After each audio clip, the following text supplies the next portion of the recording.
ao nosso Pode Sim. Hoje vamos continuar, com o livro A Grande Espera. Eu sou o Carlos Luiz. Bem, no nosso último programa nós falamos da prisão de Marcos. Vamos agora para o capítulo 48 dos 51 capítulos do livro. Bem, Marcos está preso na Fortaleza Antônia, numa cela escura e úmida. E os seus companheiros estão em uma hospedaria pobre na cidade. Eles estavam só de passagem, E, como vocês lembram, quando da visita do templo, Marcos foi detido e depois preso para fazer uma reflexão sobre a dureza dos nossos corações, mostrando a dificuldade dos grandes profetas do povo hebreu em transmitir, em fazer com que as pessoas entendessem. Entender que eu estou usando aqui é entender e viver, a mensagem do mais alto. Bem, e aí a gente vai comentar o comportamento deles, como eles lidaram com isso, Então, os companheiros de Marcos, essênios, tinham que trabalhar, Era a regra da seita que ninguém deveria viver às custas de outro. Portanto, ao longo do dia, eles tinham que buscar emprego, como artesão, cuidando de animais, levando cargas, para dar conta disso. E fizeram isso. Mas, obviamente, todos sempre estavam preocupados, como achar uma solução para libertar Marcos. E aí a nossa primeira reflexão, Talvez alguém que não conheça bem as leis divinas possa argumentar: mas o Cristo não estava apoiando eles, mas o Cristo não apareceu lá, como nós narramos, E aí é importante a gente entender isso, porque nós transferimos essa ilusão que a gente muitas vezes projeta nessa história para a nossa relação com os amigos espirituais. Os amigos espirituais podem estar próximos? Podem cuidar da nossa existência no sentido de nos ajudar sempre. Se nós oramos, buscamos nos melhorar, certamente eles estão próximos de nós. Contudo, isso não vai impedir da necessidade da nossa mobilização nas questões materiais, na resolução dos problemas que envolvem também os nossos trabalhos ligados à espiritualidade. Então, isso é importante a gente entender, quer dizer, o Cristo estava ali acompanhando de muito perto a situação. O Cristo materializou-se, o Cristo apresentou-se, conversou com eles.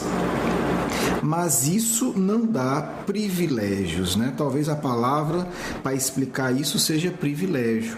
Nós, espíritos não evoluídos, espíritos atrasados, um pouco mais, um pouco menos, ainda temos esse vício do privilégio, Uma concessão, os espíritos poderiam resolver isso, e aí a gente perde a noção central do sentido da encarnação, que é justamente desenvolver a fé, os talentos do espírito. Se os espíritos superiores resolvessem tudo, para que esforço? Para que desenvolver os próprios potenciais? Seria como uma professora que faz as tarefas dos alunos, todas as tarefas. Como eles aprenderão? Em que momento? Então, a encarnação é um momento precioso de aprendizado. E os amigos espirituais nos amam tanto que deixam para a gente a oportunidade de aprender através da vivência, certo? E aí o Josafá diariamente vai lá visitar o Marcos, E, na verdade, sempre saía mais animado, Porque o Marcos estava muito disposto. E eu vou ler aqui um trecho, que fala da situação emocional do Marcos. Marcos sentia que a causa do amor, que o adolescente, aí com a maiúscula, apontava como decisiva para o norteamento das criaturas, seria coroada de sacrifícios. Não se iludissem os corações dos servidores com as garantias da compreensão geral. Aquele que empunhasse o arado verteria suor e sangue nos caminhos da perseverança. Olha a compreensão do jovem Marcos. E só evolui quem pelo menos começa a aceitar, começa a entender isso. Porque enquanto a gente não entende que o Cristo quer de nós, na causa do amor, é a participação coroada de sacrifício, nós ainda estaremos no estágio maternal, no estágio elementar da escola evolutiva. Porque a gente sempre vai buscar na nossa relação com Deus, na nossa relação com os espíritos, a vantagenzinha, né? o confortozinho, né? Resolver o probleminha. E aí a gente perde a oportunidade de ser, ao invés de um pedinte, um colaborador. Porque aí não se trata de evolução, se trata de disposição. Qualquer um de nós pode começar a se colocar como um colaborador. Pode orar? Deve. Pode pedir ajuda? Deve. Mas sempre se colocar como um colaborador. Eu quero trabalhar mais, eu quero ajudar mais. Então, sem essa compreensão, a nossa evolução ficará presa aos estágios mais elementares, né? Usando uma expressão que eu gosto muito do Emmanuel, a gente vai estar sempre no ciclo inferiores das reencarnações. Quer dizer, a gente vai e volta e fica sempre nesse comportamento, desculpe o termo, tolo, né? Querendo levar a vantagenzinha, quando nos cabe. Né? Aproveitar a oportunidade para crescer de verdade, amadurecer, enfrentar as dificuldades, né? E utilizar esse amparo espiritual como o Marcos está fazendo, para ter serenidade, para ter coragem de dizer, é muito difícil e existe a parte do meu enfrentamento, mas eu não estou só, estou amparado. E aí sim o amparo espiritual se torna libertador. Porque muitas vezes nós queremos ter uma relação de escravização com os espíritos. Né? Em que sentido? A gente quer se tornar dependente emocionalmente dos espíritos. E aí eu já aviso, se nós quisermos desenvolver essa relação com espíritos lúcidos e sérios, cada um do seu jeito nós vamos levar um belo não. Né? Pode ser mais firme, pode ser mais suave. Espíritos lúcidos não se comprazem, não gostam de relação de dependência. Posso fazer isso, posso fazer aquilo, devo usar roupa de que cor, enfim, essas coisas todas, né? O que é que eu faço para resolver aquele problema que não tem nada a ver com questionar com ele? Se o espírito começar a responder demais, suspeite. Ou é um espírito atrasado como você, então não vai ajudar muito, ou é um mistificador, um espírito mentiroso. Tá certo? A gente viu o padrão que o Cristo estabeleceu com eles. E a gente vê a relação íntima do Marcos com o Cristo, né? E aí eu vou ler continuando, né? O roteiro de luz que o grande espírito deixara na cela fria e úmida oferecia belos recursos à alma do moço essênio. Que poder humano se imporia no ânimo do jovem? Força alguma esmagaria aquela serena confiança cravada na rocha viva da humildade. Entendeu? Para que serve o contato com espíritos superiores? No caso aqui foi o Cristo, no nosso caso, dos nossos anjos guardiões, que são espíritos superiores. Não é para ficar pedindo bugiganga, não é para ficar perguntando coisas sem sentido, mas é para nos dar essa convicção, para nos dar essa serena confiança. Nós temos igual Marcos? Não, mas nós podemos ter, sim, podemos. E aí, vou ler um pouco mais do estado emocional do Marcos, né? Marcos passava as horas na meditação de textos preciosos que a memória privilegiada guardava com carinho. Quer dizer, fora eu estaria lá, né? O que é que vai acontecer? Vou ser condenado, vou fugir agora, meu Deus do céu, será que eu fiz besteira? Marcos ficava relembrando os textos, né? Que guardou na memória, né? Os textos que aprendeu, né? Os ensinamentos que ele aprendeu nos essênios dos grandes profetas judeus, inclusive. E a oração dava-lhe força até então desconhecidas. Olha aí, né? À medida em que a gente vai se aproximando da espiritualidade mais evoluída, a gente vai orando com mais convicção. Para isso serve o contato com os espíritos superiores, mais uma vez. Bem, o moço chegava a esquecer a situação incômoda para lembrar apenas dos programas novos. E aí, olha aí, Marcos estava com a cabeça em quê? No encontro que teve com Cristo e em tudo aquilo que ele pretendia fazer quando saísse dali. E aí ele escuta passos fortes dos guardas e sente uma presença amiga. E de repente ele olha e confirma: Lisandro estava visitando. Né? A gente não vai contar os detalhes, mas Lisandro estava tentando já se articular, tinha conversado com as autoridades, tentando libertá-lo e não tinha conseguido ainda. Né? Na verdade, não conseguiu, não foi o Lisandro que conseguiu, digamos assim. Mas aí vamos ver como é que foi esse encontro do Lisandro com o Marcos. Né? Com o Marcos. Vamos lá. Lisandro entrou, né, abraçou, praticamente deixou-se cair nos braços carinhosos do Marcos e por minutos silenciosos observou a situação do Marcos. Né? O ancião lia nos olhos do moço a serenidade comovedora que fluía de uma alma experimentada. Olha que interessante, né? Como é que você tá e tal? Não. Lisandro chega, abraça e olha Marcos nos olhos. É a melhor maneira de ver como alguém tá. Às vezes a gente usa as palavras como máscara. Olha que lição bonita. Lisandro chega e a situação não é nada agradável, né? Estamos falando de um jovem, um moço aí de 15 anos, preso, né? Numa cadeia, que vai ser visitado por um ancião de 80, né? Mas não há excesso de ansiedade, né? Então, o Lisandro chega, olha o Marcos, olha nos olhos para ver como é que ele está e se comove. Lisandro, vou ler aqui, Lisandro encontrava-se algo surpreendido. Esperava ver o companheiro conformado, mas não com aquela fibra segura que somente os grandes iniciados da seita haviam exemplificado. E aí Lisandro faz isso e Marcos, né, fica calado. Por quê? Porque havia um regulamento da seita que o jovem deveria aguardar o mais velho iniciar a conversação. Então Marcos fica esperando. E aí, para surpresa deles, Lisandro faz um gesto dizendo que o moço é que devia falar primeiro. Marcos fica um pouco indeciso e pergunta: por que me transferis a responsabilidade de falar primeiro? O ancião, com voz trêmula, responde: diante da tua segurança e firmeza, em face do exemplo, já não tenho prerrogativas nem ascendências. Nunca fui chamado ao testemunho, meu caro Marcos. Olha que lição grandiosa de Lisandro. Lisandro tem 80 anos de idade, é o chefe da seita.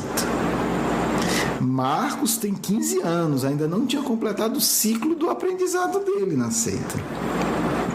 Mas ao verificar o comportamento de Marcos ante o testemunho, Lisandro diz: eu abro mão da autoridade que eu tenho sobre você, porque eu verifiquei que você já se porta de uma maneira elevada. Olha que coisa genial. Com todas as proporções, seríamos capazes de fazer isso? Normalmente, a grande maioria de nós não faz isso. Se a gente vê alguém mais novo na empresa, no centro espírita, com mais profundidade, com mais lucidez, aí o que é que a gente diz? Porque aí a inveja mobiliza o nosso comportamento. Não, você é muito novo para essas coisas. Né? Chega um jovem responsável, ético. Não, mas você não pode participar da reunião mediúnica, você é muito novo. Então, nós não estamos aqui estimulando o desrespeito à autoridade. Estamos destacando o que significa verdadeira autoridade. Porque a verdadeira autoridade, ela quer ser justa, ela não quer se impor.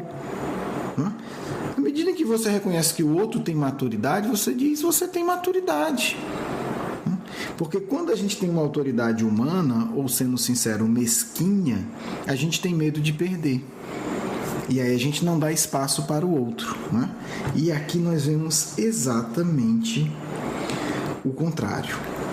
E aí eles conversam e Marcos vai tocar num assunto delicado. Né? Marcos comenta: realmente fui audacioso, confessou Marcos com simplicidade, né? Sobre a conduta dele no templo. Contudo, olha a honestidade, não me arrependo de haver aproveitado o grande ensejo para o esclarecimento das massas. Olha o que Lisandro responde: quando um iniciado como tu, Marcos, que vives cheios do espírito de prudência e entregue à obediência e à disciplina, derruba as peias da tradição, é porque a grande estrela está inspiraste. Louvado seja Deus. As expressões carinhosas de Lisandro tocaram a alma do moço de doces claridades. E aí é entender, gente, olha que contexto delicado, porque a rigor nós estamos falando aqui que Marcos cometeu uma indisciplina. Marcos cometeu uma disciplina segundo as regras do templo e Marcos cometeu uma disciplina segundo as regras essênias. Mas, segundo Lisandro, ele fez certo e estava inspirado pelo Cristo. Né? E estava, né? Vimos aqui no livro. E aí é importante a gente entender isso. Porque no nosso mundo nós vemos dois polos que não nos ajudam a crescer espiritualmente. Né? Uma obediência submissa e não inteligente, não racional, de um lado, e do outro lado uma desobediência, uma irreverência irresponsável. Né? Difícil saber o que é pior, né? Se é a submissão tola ou o questionamento irresponsável. E aí nós vemos Marcos na medida. Obediente, sereno e prudente. Mas na hora que é necessário deixar, né, não obedecer uma regra, ele não obedece e arca com as consequências sem nenhuma mágoa. E aí ele comenta: eu sabia que estava ferindo interesses poderosos da religião dominante, né? Mas sinto-me feliz com a tua aprovação. Bem, e aí Lisandro escuta e vai dizer o seguinte para Marcos, né, sorrindo: dentro do teu coração lampejam astros de excepcional valor. Atingiste o máximo do iniciato antes da gradação final. Quer dizer, antes dele atingir, né, como que diz? Antes de você fazer o curso todo, você já chegou no pós-doutorado, né? Você já chegou no máximo. E enquanto conversavam, Marcos mantinha-se também concentrado, doando, inoculando energias generosas no coração do mentor. Né?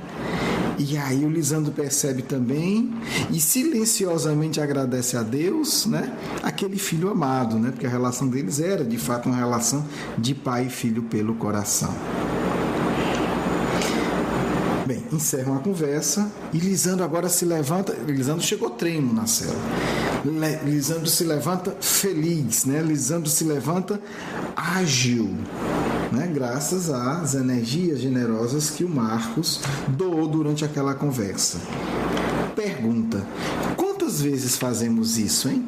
Obviamente não somos Marcos, mas será que às vezes a gente não pode fazer isso? Está diante de um amigo que está numa situação difícil, está abatido. Às vezes a gente fala excessivamente e não ajuda tanto. A gente não pode também discretamente doar energia para aquela pessoa? Uma pessoa idosa, está adoentada, a gente encontra na rua, no centro espírita, no trabalho, está conversando. A gente não pode discretamente fazer uma prece e envolvê-la com boas energias, né? Observe, né, que a conduta do bem, a verdadeira caridade, ela tem 1000 nuances, né? 1000 detalhes. No caso, Lisandro percebeu, né? Um grande iniciado. Mas a gente pode fazer isso, né? Também a gente não vai conseguir o que Marcos conseguiu, né? Se recuperar, né, praticamente a saúde da pessoa. Mas a gente pode dar a nossa cota, né? A gente pode inocular aquelas energias, né? Envolvê-lo naquelas energias. E aí eu confesso agora que eu estou numa grande dúvida, meus amigos. Se eu falo do capítulo 49 já para adiantar ou não, né? Acredito que não. Vamos encerrar por aqui. Mas no nosso próximo encontro a gente vai falar do capítulo 49 e 50, tá certo? 49 e 50.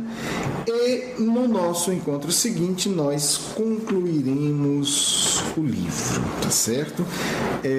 Vai estar postado já no blog, né? Já, quando você ouvir esse programa já vai estar postado no blog.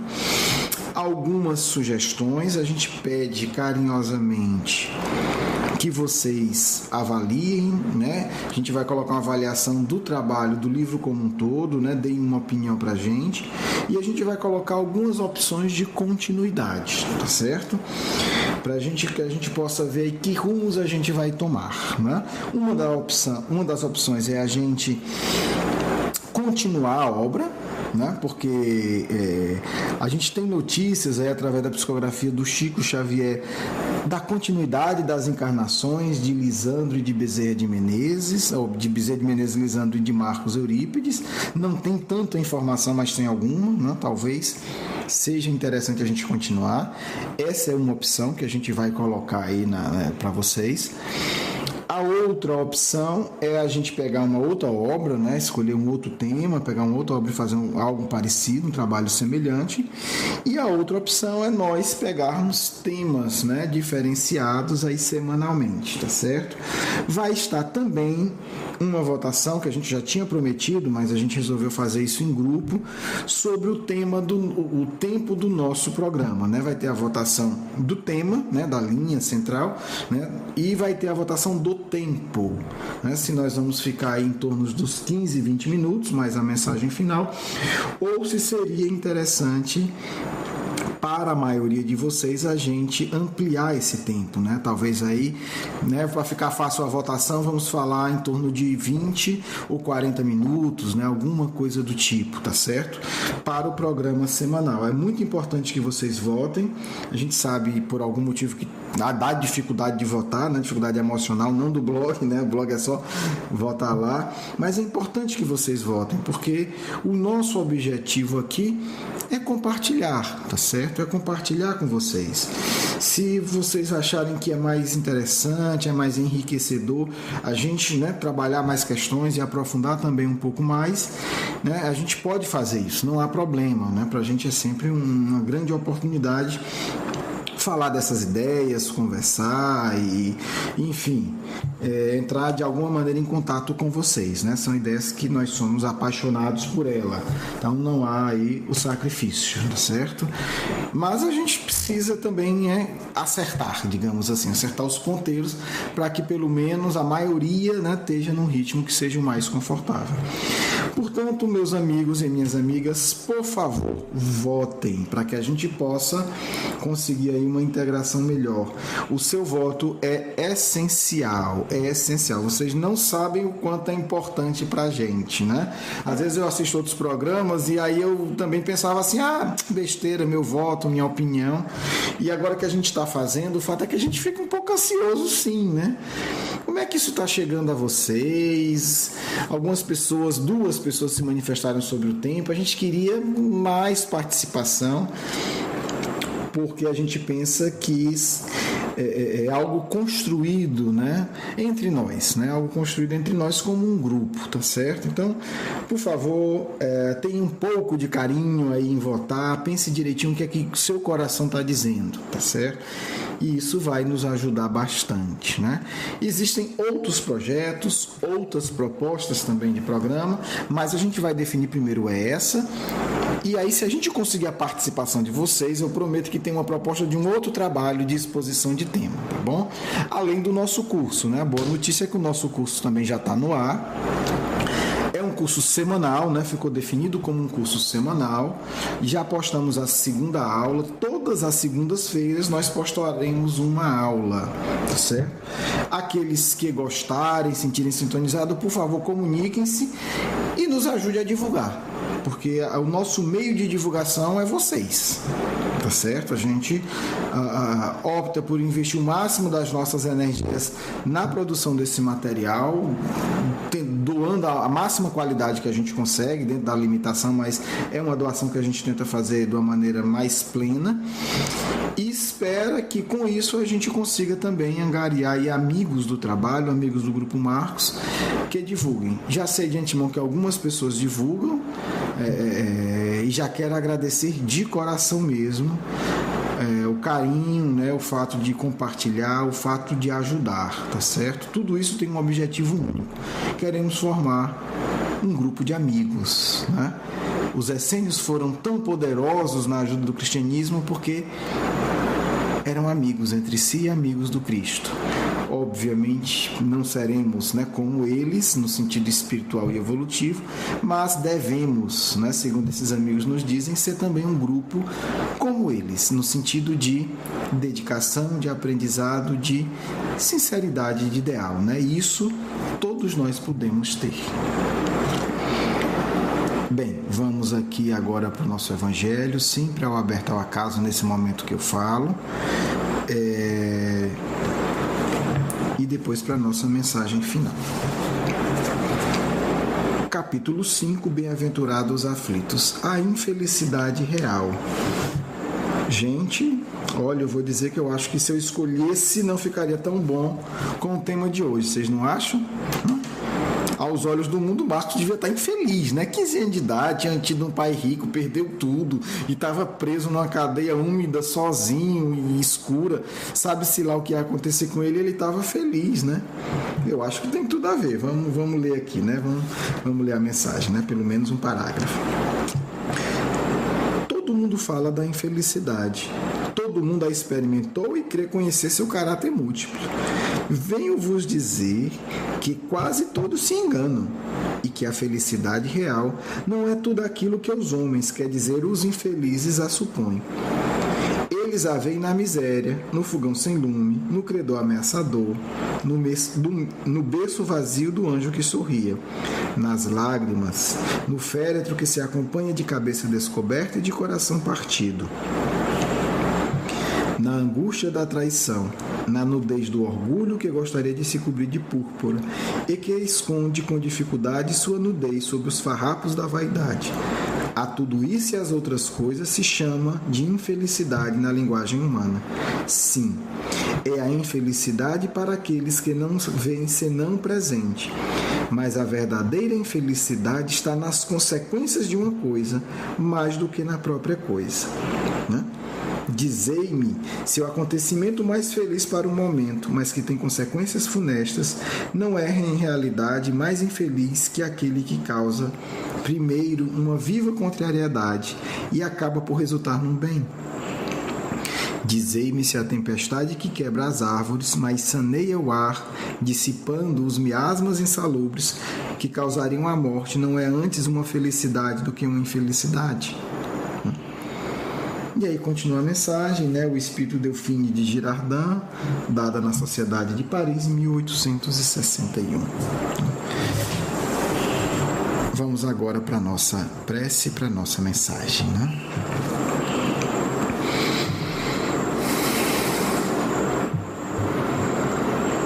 Pai de amor e bondade, que Tua misericórdia infinita permita aos bons espíritos comunicar-se nesse instante, protegendo-nos e amparando-nos a todos. Que assim seja.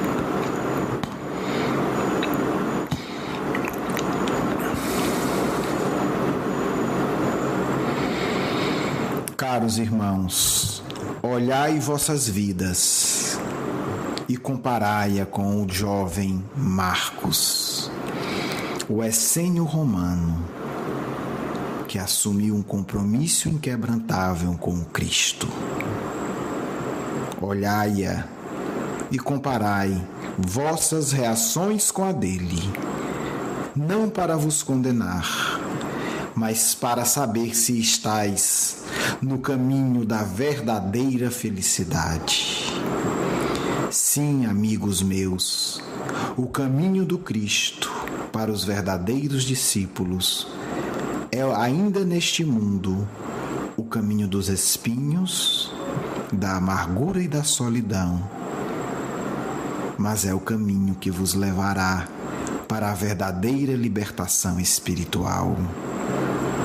Jovens companheiros, arrancai rapidamente de vossos corações as ilusões da falsa felicidade, a alegria das farras infelizes, o culto excessivo ao corpo e a busca da demência por via do sexo desequilibrado. Não acatei loucamente as sugestões do mundo vaidoso, porque o Cristo já vos disse: apenas o amor verdadeiro liberta. Porque Marcos já vos exemplificou: empolgai os vossos corações com a alegria de servir, com a busca das claridades luminosas do mais alto, com a vivência próxima e profunda com vossos guias espirituais, que deverão fazer em vossas vidas o que fez o Cristo com os primeiros essênios: alimentar-vos de energias superiores, ensinar-vos o testemunho abnegado e pacificar os vossos corações, para que em todos os lances dessa existência terrena, desde a mais tenra juventude, eles se mantenham na linha vibratória do amor e da serenidade. A vós todos, adolescentes de 12 e 14 anos, adultos de todas as idades, entendei: o Cristo é o único modelo a ser seguido. Para trás, com as ilusões do mundo e mesmo as ilusões do movimento espírita, que se acomoda subordinando-se aos confortos excessivos e esquece a cruz de nosso Mestre, que significa o testemunho necessário, o superar das ilusões, e não os risos infelizes das conivências criminosas, com a satisfação de múltiplas inferioridades.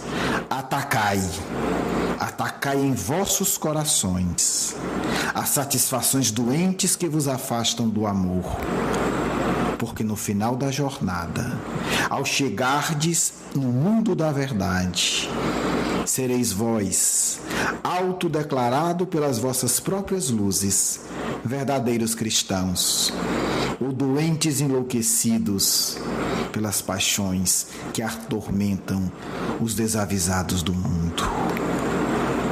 Só há um caminho verdadeiro: Jesus de Nazaré, que não é o caminho da mentira, é o caminho da verdade e da vida. Por isso, para trilhá-lo, é preciso viver corajosamente as provas da existência.